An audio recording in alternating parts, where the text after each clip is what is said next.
Good evening, ladies and gentlemen. We have with us English coach Gareth Southgate. Before we begin the press conference, a quick reminder on interpretation channels. Channel 1 for English, 2 Russian, 3 French, and 4 Dutch. Please ask only one question at a time. Raise your hands, mention your name, organization, and the language you'll be asking the question. Please ask in the language which I mentioned now. Turn your mobile phones off. And the first question we take from the gentleman in the front row. Hi, Gareth. Oliver Holt from the Mail on Sunday.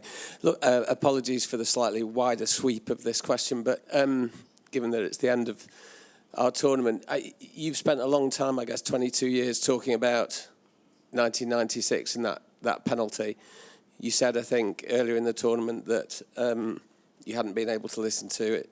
It's coming home for a certain number of years. Is what you've achieved here and the kind of chord that you in particular seem to have struck at home with the way you've behaved and the way that the team has played, has that drawn a line under some of that finally for you? Well, I think as a manager, your job is to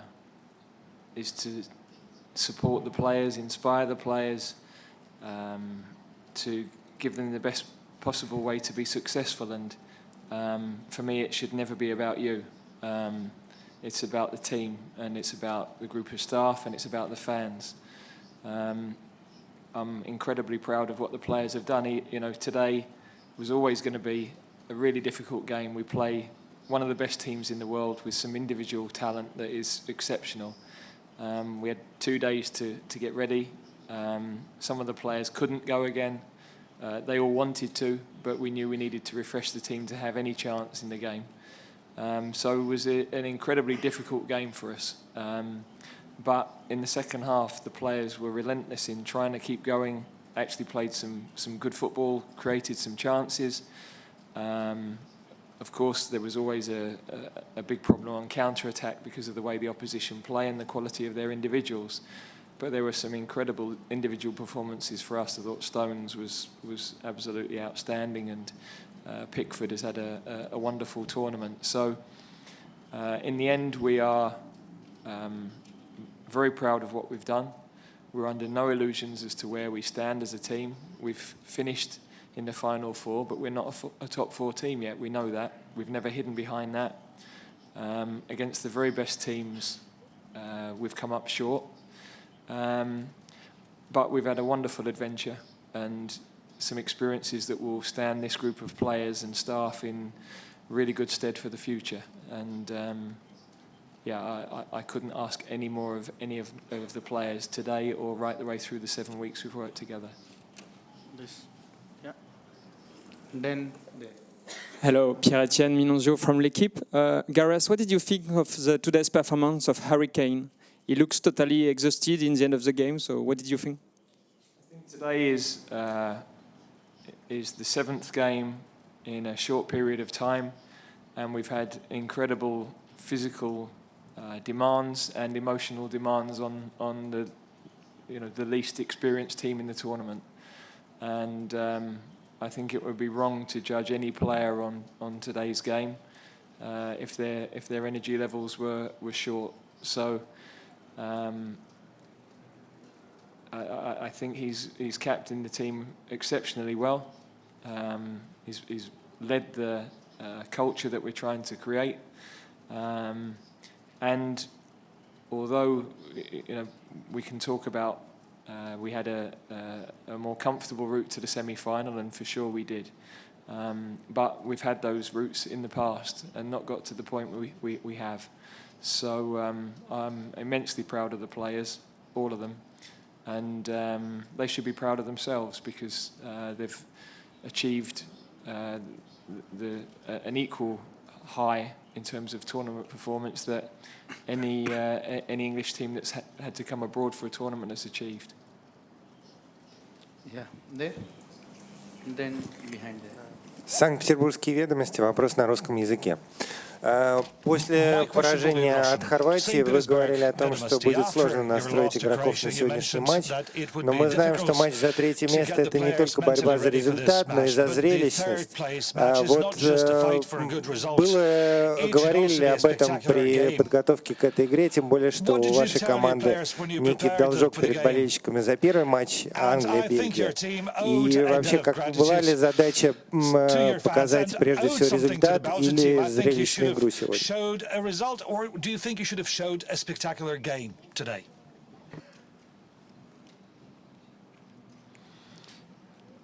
I don't know if the translation is correct of the. What did you say to the team before the game, and Yeah. I think you would have. Yeah. Okay. Well, in terms of lifting the team, we were 20 minutes from a World Cup final 3 nights ago, and physically and emotionally to go to the wire in that game was an incredible experience for everybody. That's on the back of a quarter-final and a second-round game that went to the very death as well. So the team initially, I felt it was important to tell them how proud I was of what they'd done, recognise how far they'd got. We've not won a knockout game for 10 years with far more experienced teams than this one. Then we also recognised after the semi-final where we stood, which is exactly what we found out again today. So we haven't hidden in terms of where we see our progress. We haven't hidden in terms of what we think needs to improve. But we leave here having progressed a lot as a team. And the experiences that the players have had, the enjoyment that they've had is important for them in an England shirt. The performances are performances they'll have learned a lot from in victory and in defeat. And now we have to look to the future. We managed to get the players in the right frame of mind for the game today. I thought their attitude to it was outstanding. Physically, it was difficult for them. It took them a while to get going because we've not been able to train properly between the last game and this game. So it didn't surprise me that we didn't start particularly well. And unfortunately, we gave a really poor goal away, which then makes the game incredibly difficult for us. But I go back to the second half performance and the fact that they never stopped. They used the ball really well. They kept pushing forward to the end. We haven't quite produced the moments of quality around the opposition penalty area often enough in this tournament. But I couldn't ask any more of any of the players. Okay, there and in front here. Good evening, Peter Csillak from Hungarian Sports Daily Paper here. I would like to ask you about the third place games. There's always a debate in World Cups about if it's worth organizing it or not. We see that in Euros there are no third place games. What's your opinion in this question? Thank you. I think it's an incredibly difficult game for both teams. You are so close to the biggest possible prize, and then you've got to really at that point everybody wants to go home. They've been away for 7 weeks and they're ready to go home. But within half a day we'd managed to set the target for today to try and deliver a performance that set a benchmark for us internally as much as anything of how we expect ourselves to perform and the commitment we expect to give and some of the quality of play. So it's not for me to decide whether there should be a third place playoff. We wanted to try and get a medal from the players and all of the staff were keen to finish on a high. But for me, absolutely no recriminations from today. I thought the effort was there. The quality of play at times was there up to a point. But we've played a better team, a team that are far ahead of us in their development as a group. Probably the best team they've had ever, and we're not at that stage just yet. Okay, final two questions. One question here, and one in the end there. Hi Gareth, Simon Mullock from the Sunday Mirror. Congratulations on what you've achieved in the last month. But if I could ask you, what is the challenge now, given the fact that the European semis and the final will be played at Wembley? We now have some big fixtures in the autumn. Playing the likes of Spain, Switzerland, Croatia. So again, they're great opportunities for us to develop, to improve, to try things, to look at players, and we have to just constantly try to evolve and improve. And I feel that we continue to do that as a team. We've done that particularly over the last 8 months, and we've ended up having a brilliant adventure here that every member of our party, players and staff, have enjoyed immensely. So, that is what we keep having to do: keep reviewing how we play, how might we improve, what can we get better at, and we'll constantly continue to try and do that. Okay, final question there. Michał Kołodziejczyk from Poland, from website Wirtualna Polska. Gareth, you achieved a lot here, and you just told that you couldn't imagine it before, but have you thought that you achieved too much, that you will come back home and everyone will think that you have a great generation, that you got great team, that you don't have to do a lot to improve English football more and more? No, I think we are very realistic about the level that we are. It's been really nice. We've had a lot of praise, but also balanced with that a lot of reality as well. And we don't kid ourselves at all. We know exactly the areas that we hope to get better, and we really enjoy working with this group of players. We're not in club football where we have a checkbook, we can go and buy new players. We have to coach and develop and improve as a group. And that then requires the players to have a willingness to learn and improve. And they've shown that in abundance over the last 7 weeks in particular. So that continues. It's nice that we've reached the semi-final, because that builds belief and it gives some momentum to the team. And there's some evidence that they can have some success, and what that would feel like, which I think allows the players to commit even more to the England shirt. But we're also very realistic about the constant need to keep improving. Okay. Yeah. Just before we go, a couple of things. Firstly, want to thank everybody here, because the way that we've been received in Russia has been fantastic. The organisation of the tournament has been brilliant. All of the volunteers, the organisers, our welcome in Russia in every city has been outstanding. There's a lot talked about relationships between our two countries, but on a personal level and mixing with the people of Russia, we couldn't have been made more welcome, and we've had a wonderful experience, and I think all our supporters have as well. So we'd like to thank you for that. Secondly, we've been treated extremely fairly by everybody here.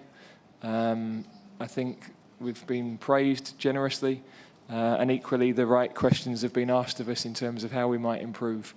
I hope in particular that all of the British journalists have felt part of what we're doing rather than on the outside. We've appreciated the relationship. We've had a great time, and we hope that you have as well. So thank you to everybody. Thank you, Gareth. Thank you, ladies and gentlemen.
Good evening, everyone. Thanks for your patience.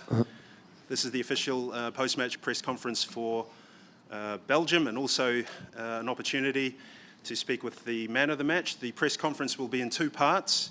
The first will be 3 questions with Eden Hazard, and then the remainder of the press conference will be with Roberto Martinez, the head coach. So let's go straight to the floor with a question for Eden Hazard. Who would like to take this? Okay, we go here. Олимпийская панорама. Вопрос на русском. Вы впервые стали бронзовым призером чемпионата мира. Каковы ваши ощущения от этого титула? The bronze medalist here at the World Cup. How do you feel after gaining and winning this title?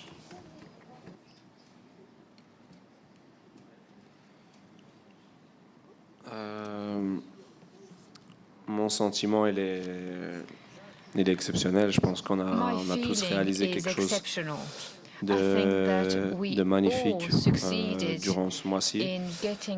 Même si c'est sûr que jouer la petite finale, c'est moins intéressant que jouer la finale demain. Mais je pense qu'on peut être super content de ce qu'on a fait, et pas juste sur le terrain, mais même en dehors du terrain, on a rendu les gens heureux en Belgique. D'ailleurs, on va avoir la chance de célébrer ça demain avec tous les fans à Bruxelles. Je pense que voilà, la Coupe du Monde était presque parfaite. On a tous pu voir qu'on avait une grande équipe de Belgique. Maintenant, voilà, il va falloir travailler sur le futur. Et dans 2 ans, il y a l'Euro. Dans 4 ans, il y a une nouvelle Coupe du Monde. Donc, à nous à regarder vers le futur et essayer de faire le maximum.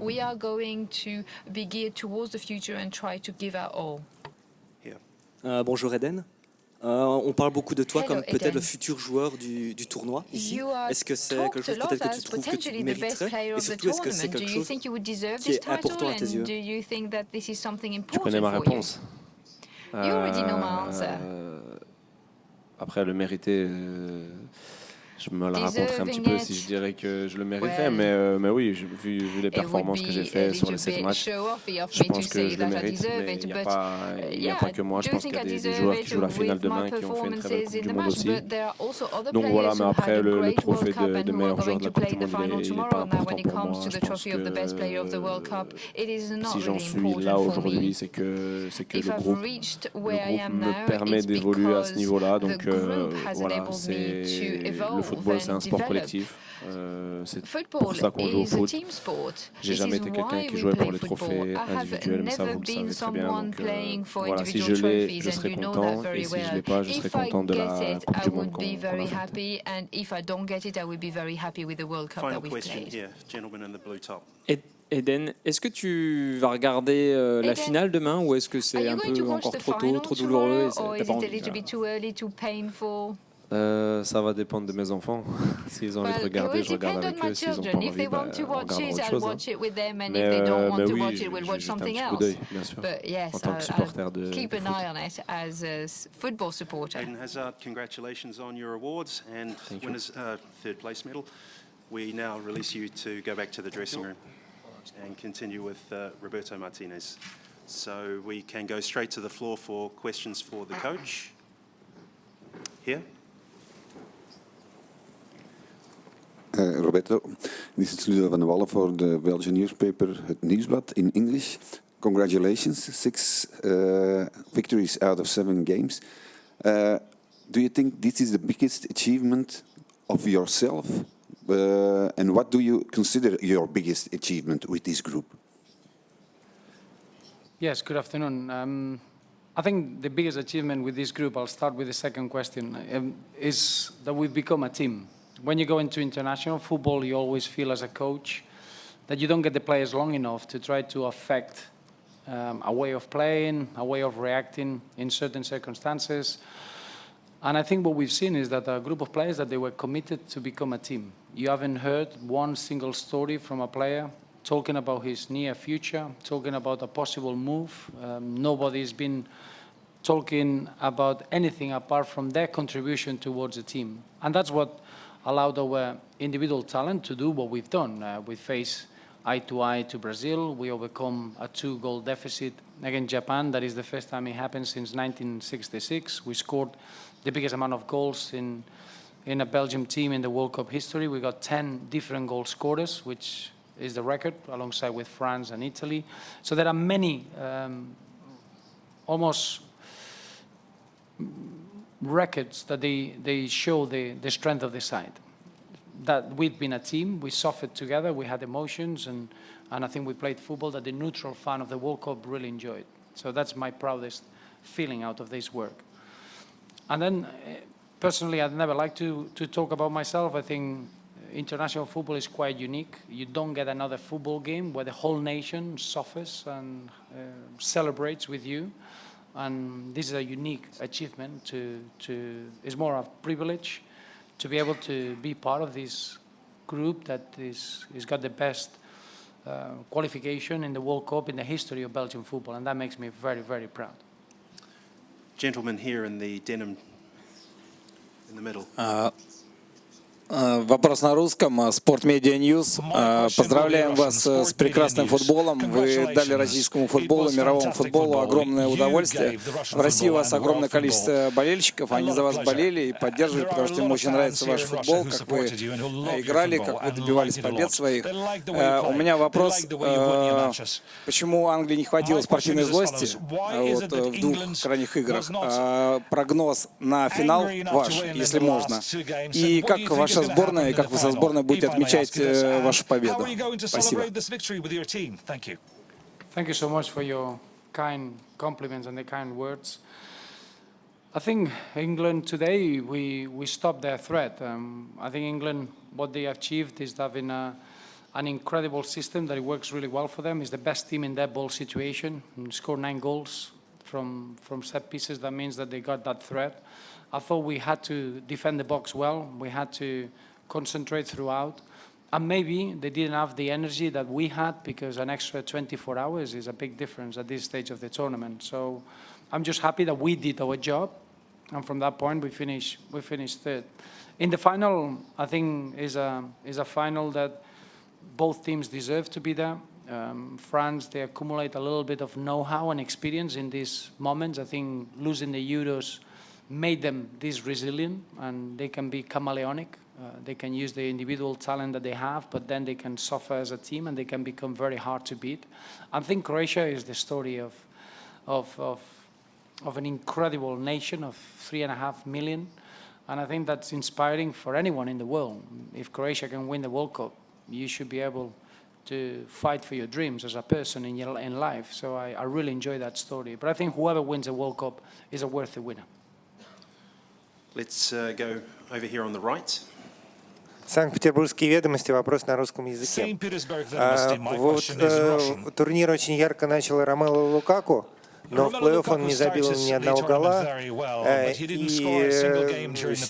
хотя моменты были почти в каждой игре, вот сегодня 3 шанса упустил. Насколько он хорошо себя чувствовал физически, психологически, может быть, слишком нервничал? И нет ли у вас личной неудовлетворенности, что, может быть, вы не сказали ему каких-то слов недоработок? No, I think Romelu Lukaku had a fantastic tournament. I'm delighted with his contribution. I think Romelu goes a little bit further than just scoring goals. You need to understand that today he's done incredible to be in the starting lineup. It was a really difficult game against France. He had a couple of knocks, and he was carrying a little bit of a pain, and he wanted to be part of the team, and he wanted to help. I appreciate Romelu's mentality as a winner. I don't think he's got a real worry of being in big games. I think for us is the perfect number 9 with his power, his capability of scoring goals and moving defenders around and occupying defenders. And I couldn't be happier with his contribution in the tournament and what he's done to help the team to achieve what he's done. He didn't start the tournament to be top goal scorer. He didn't come to the tournament for himself. He came here to help the team and contribute, and that's, for me, a sign of maturity, and he's got probably one of the brightest futures in Belgian football at such a young age. Let's go here, green shirt, and then the man in the blue shirt at the back. Hola Daniel, congrats for all your work you've done here. No, it's time to enjoy, but what are your expectations for the next 2 years? The team is at the high level now. How difficult will it be to still progress, and what are the biggest challenge for you now? I think it's a very good question. I think these players set a real new standards in the national team. First, I want that to be affecting the other age groups. I think we need to bring success into the younger groups, that they play in the way we want to play and the way we want to develop young players. We need to see our under-21s challenging for titles. We need to see other age groups trying to bring in that winning mentality that these players shown in Russia World Cup. And then it's going to be a natural transition. You saw a very young player like Yuri Tillemans making his start today, and this is important. In the next 2 years, we need to create competition for places. We've got some players that at the best moments of their career, they set real high standards, and now we need the younger players to push. But I think the most important aspect is that from here now we set a way of working and almost standards on and off the pitch that they need to be replicated from now into the Euros 2020. At the back. Добрый вечер, Вячеслав Короткин, Спортэкспресс. Вопрос на русском языке. Как вы считаете, кто главный претендент на звание лучшего футболиста турнира и сколько их выступает за вашу команду? Спасибо. And how many of these people who may become the best player of the tournament play in your team? Well, I think you're asking the wrong man, because I could choose many players of the tournament of the Belgium squad. You had a player, Eden Hazard, that I think has collected 3 man of the match out of 7 games. But I understand, I think awards depend a little bit on the success of the team. We're talking about football. It's a collective sport sometimes. You have to pick the winner on the winning side. And I understand that. Internally, we're looking at the performances of our players, and I think the senior players in our group, they've been, for me, players that they had the best tournaments in their careers in a World Cup. So for me, that gives me incredible sense of pride, and I prefer that rather than having one player that he wins the Ballon d'Or. But I think there's a few players in our squad that if they would have been in the final, I'm sure they would have had a great chance to win it. 2 final questions, please. Gentleman at the back on the right-hand side, and we'll go here, gentleman with the green top. Michał Kołodziejczyk from Poland, Wirtualna Polska. I would like to ask you how you have done it after the lost semi-final. You told us that day that it will be difficult to put your players up, to keep their heads up. And today they looked so fresh comparing to England that you told us they are frustrated that night. So maybe they should be frustrated every time before the very important game. Very easy answer, and I'll tell you the secret. We brought normality in their lives, which bring in families. We had the families since the semi-final. They've been in our base camp, and the players became human beings for a period. They were not. I didn't want to see professional footballers. I didn't want to see players that they were representing the nation, that they were disappointed with the result of the semi-final. For 2 days, I just lost my players, and I gained human beings that they were just sharing moments and sharing experiences of the World Cup. Then yesterday we flew over to St. Petersburg. We left the families in Moscow, and we became focused on the game. And I think today when we were driving to the stadium, I saw the same focus, the same desire, the same appetite to perform for each other and play well in the game. Final question is yours, sir. Harri Ahola from the Finnish newspaper Turun Sanomat. You won the last match, but it was the match maybe the match you didn't want to win. That would be tomorrow. But if you look at the tournament, say 3 months from now, do you think you will feel more positive or more negative about the result? I think, obviously, we wanted to win it. When you beat Brazil and you get into the semi-final, the focus has to be to try to win the World Cup. But you need to be realistic when you finish the tournament and you look back. These players made history back in Belgium, and that's all it matters. I think these players deserve to have that accolade. our generation in '86 in Mexico, they always set a real inspiration, a real vision for all the footballers in Belgium. I think now this group of players, they overcome that, and that's historic. It took 32 years to be able to be in this position. So it's a real satisfaction, a real success, what we've done in the World Cup. But it's in the manner that we achieved that. I think the football that we played is Belgian football, is our brand, and the togetherness and the flexibility that we had tactically, I think shows a little bit what we want to be as a nation, as a footballing nation. So it's been a real nice journey, real successful journey. But in football, you need to look forward and try to improve this in the next opportunity that we have. That concludes the Belgium press conference. Roberto Martinez, thank you again for your time. Colleagues, if you travel to Moscow or onwards to home, travel safe. Thank you for being with us in St. Petersburg and at the FIFA World Cup. Thank you. Thank you.